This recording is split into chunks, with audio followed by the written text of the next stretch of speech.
여러분 안녕하세요. 네, 여러분 한 주 동안 평안하셨나요? 네, 저는 이렇게 2년 만에 성도님 앞에 서라니까 굉장히 떨리네요. 네, 저는 오늘 어떤 말씀을 드려야 될까 한 주 동안 엄청 고민했는데요. 제가 역전의 하나님이라는 제목으로 함께 여러분들과 함께 말씀을 나눠보고자 합니다. 혹시 여러분들 혹시 스포츠를 좋아하시나요? 네, 저는 운동은 진짜 못하지만 제가 좋아하는 축구팀이나 대한민국 경기가 있으면 밤새곤 보곤 합니다. 이렇게 제가 응원하는 팀이 이기는 것도 중요하지만 저는 이렇게 지고 있다가 이렇게 역전해서 이기는 경기를 정말 좋아하는데요. 역전해서 그 경기를 이기게 되면 그 순간만큼은 정말 짜릿하고 기분이 좋습니다. 다 같이 고린도전서 10장 13절에 있는 말씀 다 같이 읽겠습니다. 고린도전서 10장 13절입니다.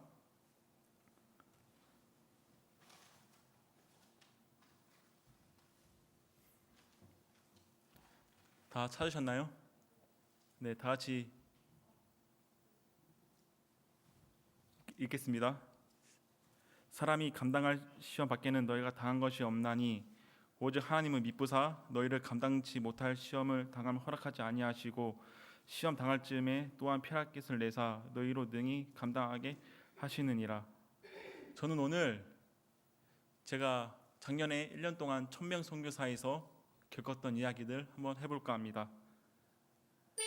어떤 선교사처럼 저는 교회 건축을 하지도 않았고 또 어떤 선교사처럼 저는 침례자를 낸 것도 아닙니다. 많은 사람들이 천명 선교사를 갔다 와서 돌아온 저에게 교회 건축은 했냐, 침례자는 몇 명 주고 왔냐라고 물어보면 저는 할 말이 없습니다. 저는 왜 천명 선교사를 갔을까요? 천명 선교사가 저의 도피성이 되었습니다. 저는 이제 4학년 신학과 4학년 1학기를 끝내고 정말 졸업하는 게 무섭고 두려워서 또 목회 시험이 이제 다가오니까 필리핀으로 도망쳤습니다.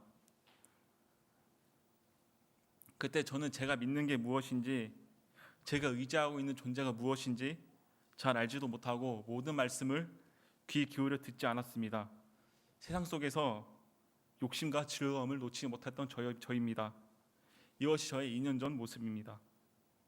그때 저의 삶은 연약했던 죄인의 모습이었습니다. 또 선교사를 떠나기 한 달 전 온 마음을 다해 찬양을 하고 예배를 드리고 기도를 했습니다. 또 하루는 저의 과거를 돌아보며 고백하며 종일 울다 지쳐 잠들기도 했습니다. 또 선교를 준비하는 기간 동안 저는 많이 지쳐 있었습니다. 또 선교지 파송을 하루 앞둔 밤에는 싸던 짐을 다시 풀어 헤치기도 했습니다. 아직도 모르는 게 많은 저의 모습에 자신이 없었고 두려웠기 때문입니다. 그런 저도 캠퍼스에서 훈련을 잘 끝내고 파송을 냈습니다. 저는 영어를 잘 하지 못하지만 그나마 학교에서 배운 하나님을 소개해주고 싶었습니다. 필리핀 교인들이랑 직접 방문할 때면 필리핀 교인분들이 현지어를 사용하시고 저는 그 뒤를 졸졸졸 쫓아다녔습니다. 저에게 직접 성경 공부를 할 수 있는 기회가 오지 않았습니다. 이런 삶을 하게 되면 저는 아무것도 하지 않고 돌아올 것이라는 생각에 저 혼자 할 수 있는 일을 찾아봤습니다. 제가 있던 교회도 이 교회와 마찬가지로 마당에 염소랑 닭을 키웠어요. 그래서 아침에 일어나서, 근데 필리핀의 염소는 풀어놓고 키우기 때문에 아무 데서나 막 똥을 쌉니다. 그래서 저는 아침에 일어나서 빗자루와 쓰레바지를 들고 염소 똥도 치우고, 제가 또 기술원을 졸업해서 교회 고장난 물품이 있으면 가서 고치기도 했습니다. 또 앞에 가난한 그 남자 어린아이가 리어카를 끌면서 아이스크림을 판매하면 그 남자아이랑 같이 걸어 다니면서 말동무도 하고 바로 옆에 구멍가게 아줌마한테 찾아가서 같이 말동무도 해 주었습니다. 결국 파트너 없이 저 혼자 할 수 있는 일이 생겼습니다. 훈련원에서 훈련 받을 때부터 힘든 순간이 여러 번 있었습니다. 그때마다 저희 동기들이 같이 위로해주고 기도해 주었습니다. 하지만 선교지에서 외롭고 힘들 때, 제 곁에 아무도 없다고 생각했을 때, 그때마다 동네 꼬마 아이들이 찾아와서 작은 땅콩 과자를 주면서 저에게 밝은 미소를 보여주었습니다. 그때마다 동네 꼬마아이들이 저의 아주 친한 친구가 되었습니다. 제가 봉사했던 마을은 옆 마을의 교회 개척에 중점을 두고 있었습니다. 옆 마을에 가서 같이 찬양을 하고 기도를 하면서 많은 생각이 들었습니다. 모두 다른 모습을 하고 있고 삶의 방식이 다르지만 그들이 믿는 것은 오직 하나님이라는 것을 느꼈습니다. 돌아오는 차 안에서 보는 풍경은 정말 아름다웠습니다. 그림 같은 구름과 산, 인간이 절대 만들어낼 수 없는 그 천연계를 만드신 하나님이 아주 위대해 보였습니다. 교회에 돌아와서 교인분들과 같이 어린이 성경학교를 준비했습니다. 찬양도 예배도 그 아이들은 곧 잘 따라왔습니다. 지금도 그 액션송 노래에 정말 즐거워하던 아이들의 모습이 떠오릅니다. 그들에게 제가 경험하고 얻었던 모든 것을 주길 원했습니다. 하지만 그 아이들은 하나님의 존재와 사랑을 알지 못할지도 모릅니다. 하지만 어느 날 문득 저와 함께 했던 추억이 생각날 때, 그리고 그 아이들이 조금 더 성장했을 때 제가 전하려던 마음을 느낄 거라고 저는 확신합니다. 예수님께서 저에게 주신 재능을 귀히 쓸 수 있도록 기도했습니다. 하지만 몇 달이 지나고 선교지에 한국인이 저 혼자 있다 보니까 엄청난 우울함과 외로움이 찾아왔습니다. 정말 그 외로움은 힘들었습니다. 육체적으로 그리고 정신적으로 점점 하나님과 멀어져 있다고 하는 것을 느꼈습니다. 저는 저의 믿음에 확신이 없었습니다. 하나님께 속상하고 원망스러운 날들이 많았습니다. 그래서 그런지 선교에 대한 열정도 사라지고 전혀 준비되지 않는 상태로 돌아갔습니다. 저희 부모님께서 인생은 롤러코스터다라는 말을 가끔 해주셨습니다. 신앙생활도 마찬가지라고 생각합니다. 신앙생활이 엄청 힘들 때가 있으며 엄청 좋을 때가 있을 거라고 생각합니다. 제가 필리핀에 있을 때 그 선교지에 있을 때 할머니가 돌아가셨다는 소식도 듣게 되고 많이 건강도 안 좋아졌습니다. 다 내려놓고 포기하고 싶었지만 하나님께서 저를 가만두지 않으셨습니다. 어느 날 문득 제가 좋아하는 CCM 중에 부르심이라는 CCM이 있는데요. 그 가사가 제 머릿속에 계속 맴돌았습니다. 주님 명하신 그곳 내겐 두려움 전혀 없네. 성령이 나를 인도하네. 이 가사가 몇 날 며칠 제 머릿속에 맴돌았고 저는 힘든 것과 고통, 외로움을 다 내려놓겠다고 기도했습니다. 그 순간 제 마음은 이전과 비교할 수 없는 큰 감동이 다가왔습니다. 하나님께서 저의 상처를 보듬어 주시기 시작하셨고 저와의 관계 회복을 원하셨습니다. 선교 일정이 매일매일 너무나도 힘들고 지쳤지만 하나님께서는 매 순간 은혜를 보여주셨습니다. 그리고 하나님이 어떻게 역사하시는지를 보여주셨습니다. 하나님께서는 저를 얼마나 사랑하시는지, 제 삶이 어떻게 변화되기를 원하시는지 간접적으로 보여주셨습니다. 솔직히 선교를 하면서도 제 삶에 크게 변한 것은 아닙니다. 그날의 은혜로 살아간다는 말처럼 아직도 나태하고 변하지 않는 죄 짓는 삶을 반복하고 있지만, 그렇지만 하나님께서는 작은 부분을 변화시켜 주셨습니다. 제 마음에 정말 작지만 하나님이 다시 들어올 수 있는 공간이 생겨나기 시작했습니다. 그리고 사소한 마음이 하나님께로 다시 더욱 다가갈 수 있는 계기가 될 것이라고 믿어 의심치 않았습니다. 하지만 제가 혼자 한국인이었는데요. 항상 캠퍼스에서 한국인 선교사한테 필리핀 파트너를 붙여줍니다. 근데 그 필리핀 파트너가 교회에서 쫓겨났습니다. 그래서 혼자 외국인, 혼자 한국인 둘 수 없다라고 캠퍼스에서 생각해서 저를 다시 캠퍼스로 오게 되었습니다. 저는 그래서 캠퍼스 선교사로 다시 봉사하게 되었습니다. 그리고 작년 12월 4일부터 11일까지 7박 8일 일정으로 남필리핀 민다나오 섬에 있는 한국인 선교사들을 방문하기 시작했습니다. 준비 기간부터 선교사들과 연락하면서 일정을 조율하는 게 정말 즐거웠습니다. 정말 저희 동기들이 보고 싶었고 그동안 어떻게 지냈는지 각자 연락이 안 되니까 궁금했기 때문입니다. 선교지 방문을 출발하는 날 저희 한국인 선교사들이 좋아하는 라면과 각종 식료품을 챙겨서 출발했습니다. 저도 선교지에 있을 때 라면과 식료품을 받은 적이 있는데요. 그 삼육대학교에 계신 한 목사님께서 제 선교지에 방문 오셨어요. 그때 저에게 $100짜리 한 장이랑 그 육개장 칼국수 5봉지랑 초코파이 한 박스를 주셨습니다. 이걸 주시면서 그 목사님께서 저에게 이건 한국 교회 교인들이 보내는 정성이다 라고 하면서 주셨습니다.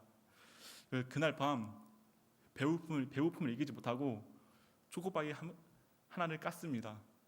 초코파이 하나를 베어 무는데 정말 눈물이 나더라고요. 제가 군대 훈련소에서도 초코파이를 먹고 운 적이 없는데 제가 그 선교지에서 그 성도님들이 보내주신 정성이라고 하는 그 초코파이를 먹고 나서 그날 엄청 울었습니다. 아마도 그 초코파이 안에 한국 교인분들의 정성이 담겨져 있기 때문일 것 같습니다. 그러니까 저는 그 마음을 더욱더 잘 알기에 라면과 초코파이와 엄청 사서 제가 한 30kg를 사서 갔습니다. 그래서 한국인에 있는 선교지를 방문하면서 이렇게 막 주면 그 선교사들은 정말 세상 행복한 표정으로 그 라면과 초코파이를 받습니다.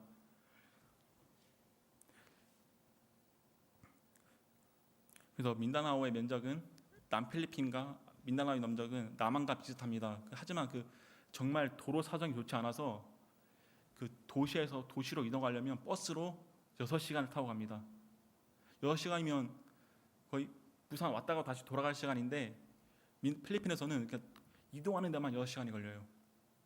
저는 멀미를 하지 않은 체질을 갖고 있어서 마음 편히 창밖에 펼쳐져 있는 바나나 밭과 코코넛 밭을 구경했습니다. 또 버스 안에는 또 화장실이 있어서 더욱더 마음 편히 구경했습니다. 선교지에 도착하면 그 없는 형편의 그 선교사들이 닭도리탕도 만들어주고 그 부침개도 해주고 정말 저희를 반겨주었습니다. 그 선교사들을 보면서 제가 지금까지 했던 사역은 실패한 사역이라고 생각했습니다. 계속 그 문제가 있어서 계속 돌아다니기만 했고 교회 건축도 시작도 안 하고 심내 공부도 시작도 못해서 정말 제 사역은 실패한 사역이라고 생각했습니다. 스스로 자괴감에 빠져 있었습니다. 하나님의 뜻이 있을 거라 생각하면서 지냈지만 저에게 그 뜻을 아직 알려주시지 않으셨습니다. 그 뜻을 알지 못한 혼란스러운 마음 속에 그때 그 선교지 방문을 통해 저에게 보여주신 건 그냥 제가 있는 곳에서 저에게 주신 빛을 그 선교사들에게 비추는 게 제가 할 수 있는 일이었습니다. 동기들과 그동안 있었던 이야기, 그리고 우리를 살아가시는 그분 이야기, 하나님께서는 저에게 큰 것이 아니어도 작은 일에 충성된 자, 그리고 하루하루 하나님과의 동행, 그거면 된다고 알려주셨습니다. 그래서 저희 51개 사역은 끝이 났고 각자 일상으로 돌아왔습니다. 어떤 선교사는 교회 건축을 크게 했고 어떤 선교사는 침례자를 100명, 150명 준 선교사도 있습니다.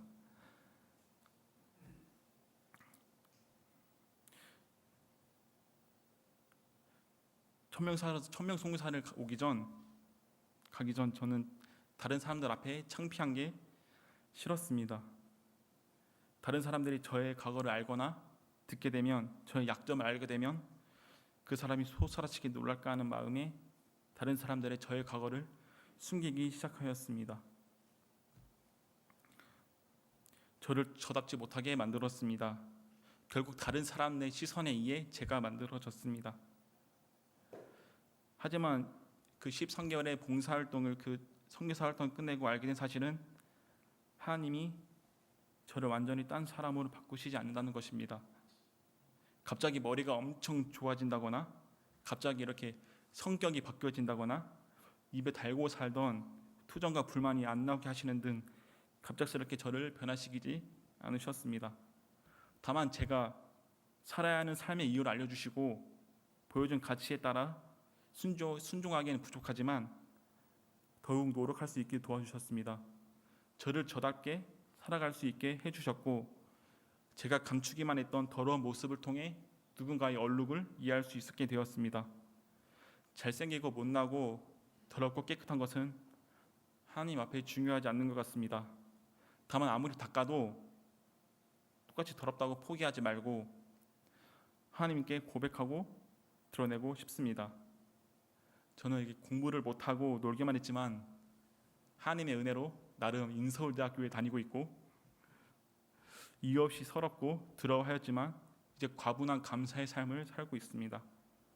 왜 살았는지 몰랐지만 이제는 왜 살았는지에 대한 이유가 생겼습니다. 저는 사람들 앞에 서서 말하려고 하면 손발이 덜덜 떨리고 찌질이 같아 보여도 저는 확신합니다. 예수님께서, 하나님께서 제 인생을 바꾸고 있다는 것을, 그분이 필요 없던 제 인생을 역전시켜 주셨습니다.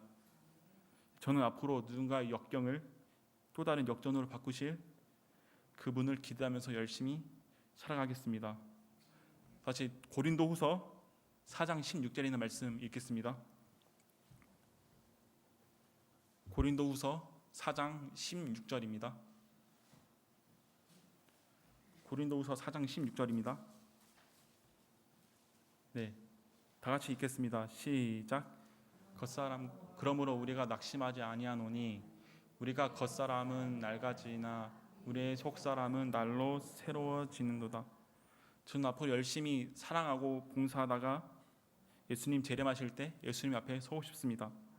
그리고 제가 필리핀에서 기도 제목이 있었는데요. 하나님, 작아 보이지만 누군가는 빛을 비춰하는 곳에 저를 보내주세요라고 계속 기도했고, 또 한국 와서도 계속 기도하고 있었습니다. 계속 기도하다가 이 봉두리 교회에 오게 되었습니다. 천명 성사를 준비하면서 제가 가진 자세와 각오는 두 가지였습니다. 첫째는 비우기, 버리기, 채우기, 느끼기. 두 번째는 사랑하기. 하지만 13개월의 선교를 끝내고 다시 일상으로 돌아왔습니다. 저는 여전히 이 마음을 가지고 있는지 모르겠습니다. 하지만 분명한 것은 하나님의 자녀로 다시 태어났다는 것입니다. 연약했던 죄인이었던 저를 주님께서 택하셨으니 그로 인해 저는 더 단단해질 것입니다. 제 삶과 제 마음에 예수님께서 계시니 제 삶은 이전과 같을 수 없다는 것, 그리고 지금의 저는 오직 예수님과 동행하기를 원한다는 것, 그리고 제가 선교지에 다녀온 것 또한 불쌍히 여긴 주님의 뜻이었음을 저는 믿습니다. 제가 그 캠퍼스 선교사들이 캠퍼스에서 만든 동영상 하나가 있는데요. 여러분들이 그 작년 그 일산 킨텍스에서 했던 게 뭐죠?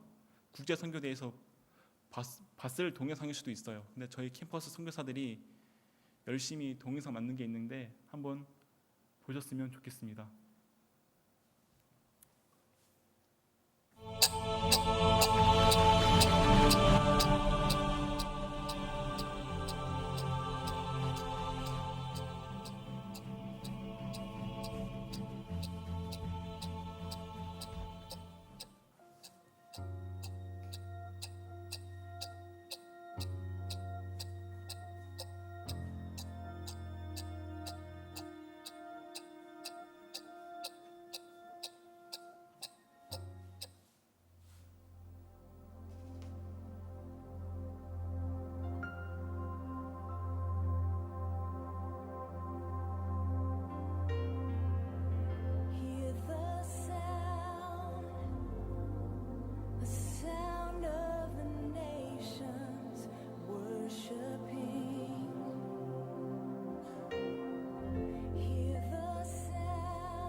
Sound of the nations calling.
네, 마지막으로 아직도 이제 53기, 54기 선교사들이 이제 준비하고 있고 선교사 생활하고 있습니다. 먼저 생각나실 때마다 그들의 안전과 건강에 대해서 먼저 기도해 주시고, 두 번째로 그대하는 사역을 위해서 먼저 기도해 주시면 감사하겠습니다. 네, 말씀 마치겠습니다.